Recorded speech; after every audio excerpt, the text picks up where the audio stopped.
Hello friends, welcome back to our channel hello S R kitchen. ఈరోజు మన special వచ్చేసి mutton paya curry. ఎంతో బలాన్ని ఇచ్చే ఈ రెసిపీ ఎలా చేయాలో ఈ వీడియోలో చూసేద్దాం. అన్నంలోకైనా, ముద్దలోకైనా, చపాతీలోకైనా, దేనిలోకైనా అదిరిపోయే టేస్ట్తో ఎలా చేయాలో ఈ వీడియోలో చూద్దాం. ఇక వీడియోలోకి వెళ్ళిపోదాం. ఈ రెసిపీ కానీ మీకు నచ్చితే ఒక లైక్ చేసి అలాగే నా ఛానల్ని సపోర్ట్ చేయండి. ముందుగా ఒక మిక్సీ జార్ తీసుకుందాం. అందులో ఒక ఉల్లిపాయ కట్ చేసి వేసుకోవాలి.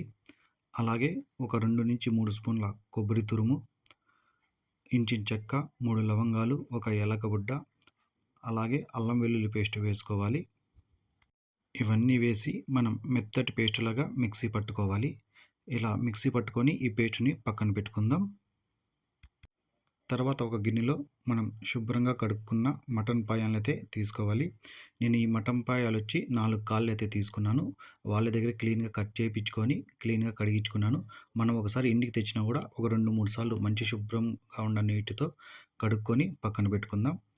ఇలా బాగా కడుక్కున్న తర్వాత మనం ఒక గిన్నెలో వేసుకొని అందులో 1/2 స్పూను పసుపు, 1 స్పూన్ సాల్ట్ వేసుకొని ఈ పసుపు ముక్కలకి బాగా పట్టే వరకు కలుపుకోవాలి. బాగా మిక్స్ చేసుకోవాలి. ఈ సాల్ట్, పసుపు అనేది ప్రతి ముక్కకి పట్టాలి.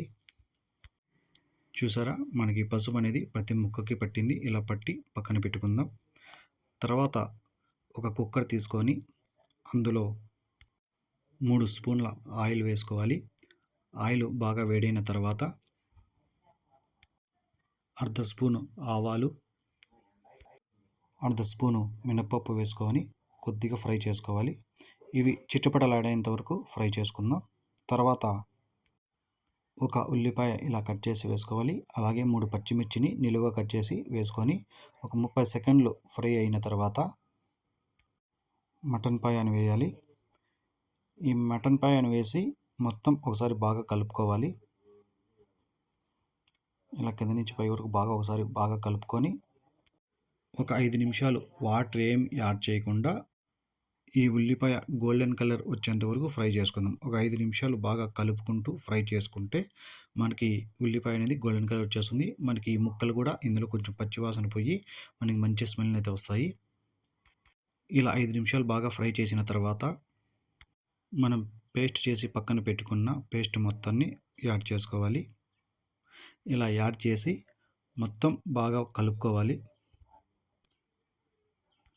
మనం పేస్ట్ వేసిన గిన్నెలో వాటర్ పట్టుకొని ఫుల్గా ఆ గిన్నెలో ఉన్న వాటర్ మొత్తం మనం పాయాలోకి వేసుకోవాలి. ఈ వాటర్లోనే ఒక 2 నుంచి 3 నిమిషాలు ఈ పాయాలు బాగా ఉడికిన తర్వాత 1 స్పూను కారం, 1 స్పూను ధనియాల పొడి, ఒక పెద్ద సైజు టమోటాని ఇలా చిన్న ముక్కలు కట్ చేసి వేసుకోవాలి.